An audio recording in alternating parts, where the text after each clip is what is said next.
السلام علیکم شاہد صاحب۔ وعلیکم السلام۔ شاہد صاحب، ویسے تو ہمارے یہاں کئی محکمے ہیں، لیکن ہمارا ایک محکمہ نادرہ بھی ہے جہاں ہم اپنا قومی شناختی کارڈ بنواتے ہیں، لیکن وہ بنوانا اتنا مشکل ہے کہ عام آدمی کے بس کی بات نہیں ہے۔ کئی کئی گھنٹے قطاروں میں لگ کر وہاں پر جب بھی نمبر نہیں آتا، اور نمبر آتا بھی ہے تو وہ کبھی کہتے ہیں کوئی کاغذ کم ہے، کوئی مسئلہ ہے، اس کے بعد ایک عام جو عوام ہے اس کو ان مشکلات کا سامنا کرنا پڑتا ہے۔ ابراہیم، یہ نام دیکھیں نا کتنا اچھا رکھا گیا اس کا، نادرہ۔ اور نادرہ کے سامنے اپنی شناخت کرانا کوئی اتنا آسان نہیں ہوتا، آپ کو بہت سارے پاپڑ بیلنے پڑتے ہیں۔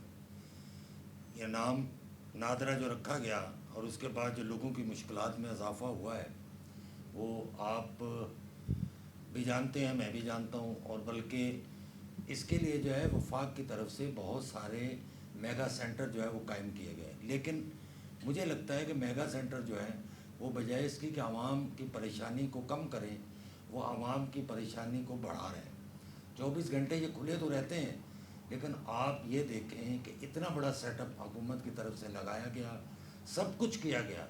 کاش کاش کاش اس میں جو لوگ کام کرتے ہیں ان کو تھوڑی بہت جو ہے وہ تربیت ضرور دی جاتی عوام سے بات کرنے کی۔ بالکل جو ہے وہ ہمارے ہاں بڑا ایک بدتمیزی والا جو ہے وہ سسٹم ہے۔ ہماری مائیں بہنیں بیٹیاں جو وہاں جاتی ہیں ان سے کس طرح کا سلوک کیا جاتا ہے، کیا کبھی آپ نے اس کو دیکھا؟ کبھی نہیں دیکھا۔ آپ نے کبھی CCTV کیمروں میں جو ہے وہ کبھی ساؤنڈ آپ لگا کے اس کی وائس لگا کے آپ سنیں تو آپ کو پتہ چلے گا کہ کس طرح کی باتیں وہاں ہوتی ہیں۔ اس کے ساتھ ساتھ آپ یہ دیکھیں کہ نادرہ میں آج جو ہم تارکین وطن کا رونا رو رہے ہیں، سب سے بڑی پرابلم اسی نادرہ کی وجہ سے ہوئی ہے کہ وہاں پر کس طرح پیسے لے لے کے غیر ملکیوں کو یہاں کی نیشنلٹی دی گئی، ان کے یہاں کارڈ بنائے گئے، لیکن جو جینون ہے، جو پاکستانی ہے، وہ اگر چلا جائے تو اس کے فارم کے اوپر اتنے اعتراضات ہیں، اتنے اعتراضات لگائے جاتے ہیں کہ لوگ پریشان ہو کر بعض دفعہ یہ کہتے ہیں ہمیں یہ شناخت نہیں چاہیے، ہمیں شناختی کارڈ ہی نہیں چاہیے۔ اب آپ یہ دیکھیں کہ الیکشن کا جو ہے وہ اعلان ہو گیا ہے، اب جن کے ایکسپائر ہیں شناختی کارڈ ان کو رینیو بھی کرانے ہیں، جو نوجوان جو ابھی 18 سال سے اوپر ہوئے ہیں ان کو شناختی کارڈ بھی بنوانے ہیں، بے فارم بچوں کے اسکول کے داخلے کا ایک مسئلہ ہے۔ لیکن آپ یقین کریں کہ میں نے لوگوں کو آنسوؤں سے روتے ہوئے دیکھا ہے، وہاں اتنی پرابلم ہے، پتہ نہیں کیوں ایسا کیا جا رہا ہے۔ اور اگر آپ نے میگا سینٹر بنائے ہیں تو اس طرح کا اسٹاف بھی وہاں رکھا جائے۔ آپ نے ٹھیک ہے 24 گھنٹے اس کو رن کر رہا ہے دفتر، سارا کچھ ہو رہا ہے، لیکن کیا ہے، کام کیا ہو رہا ہے، کتنے لوگوں کے مسائل حل ہو رہے ہیں؟ شاہد صاحب، رشوت کا بھی بازار گرم ہے، اور اگر آپ کے پاس پیسے ہیں تو آپ بآسانی شناختی کارڈ رشوت دے کے بنوا سکتے ہیں۔ وہاں پر جو باہر ایجنٹ کھڑے ہوتے ہیں 1000 2000 5000، جیسا کام ویسے پیسے، صحیح ہے۔ پھر وہ یہ بولتے ہیں فلاں کاغذ کم ہے، کل آ جانا۔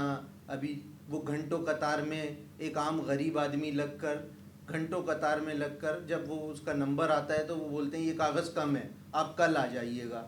تو یہ کس طرح کے معاملات ہیں؟ یہ ہمارا نادرہ کبھی ٹھیک ہو سکے گا یا ایسا ہی نظام چلتا رہے گا؟ دیکھیں، اب تو ایک چیز اچھی ہوئی ہے کہ کچھ فرنچائز جو ہیں وہ پرائیویٹ لوگوں نے اس کے لیے ہیں، جس سے عام پبلک جو ہے اس کو بڑا فائدہ ہوا ہے۔ اور جہاں آپ کہتے ہیں کہ ایجنٹ، تو ایجنٹ تو دیکھیں یہاں ختم ہونے والا سسٹم ہے ہی نہیں۔ آپ کسی سرکاری محکمے میں چلے جائیں جہاں پر اس طرح کے جو ہے وہ کام ہوتا ہے، جیسے آپ کا پاسپورٹ ہے، گاڑیوں کے کاغذات ہیں، آپ کا شناختی کارڈ ہے، ڈومیسائل ہے، PRC ہے، وہاں ایجنٹ کا راج کبھی نہ ختم ہوا تھا نہ ختم ہوگا۔ اس لیے ہم ختم کرنا ہی نہیں چاہتے، ہماری روٹی روزی اسی سے چل رہی ہے۔ جو سرکاری فیس ہے وہ 2000 ہے اور آپ لے رہے ہیں 10,000 روپے۔ تو اگر آپ اس کو جو ہے وہ جینون طریقے سے اس کی فیس لیں گے تو پھر اس کا مطلب ہے کہ جو لوگ وہاں بیٹھے ہوئے ہیں وہ کہیں گے ہم تو بھوکے رہ گئے۔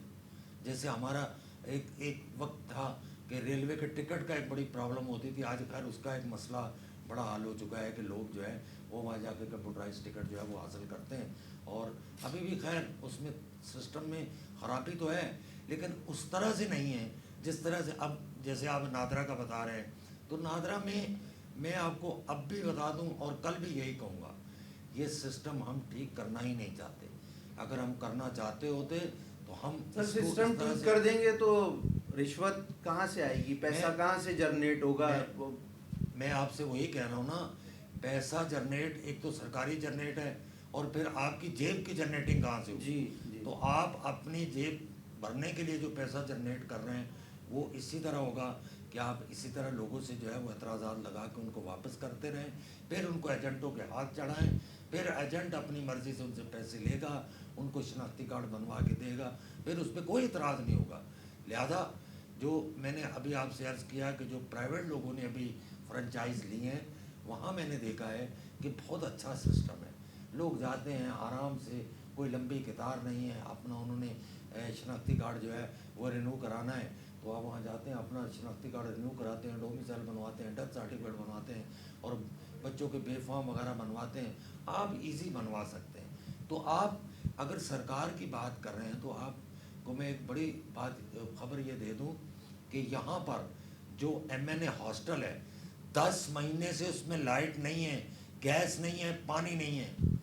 کبھی کسی کو خیال آیا کہ یار ہمارے ایم این اے وزیر وہاں جا کے رکتے ہیں، اور ایم این اے وزیر وہاں رکیں گے کیوں؟ ان کے پاس اتنا پیسہ ہوتا ہے، وہ اپنا نجی ہوٹل جو ہیں 5 اسٹار 4 اسٹار ہوٹل جو ہیں وہاں جا کے رکتے ہیں، وہ کہتے ہیں ایم این اے ہاسٹل میں کون ٹھہرے گا؟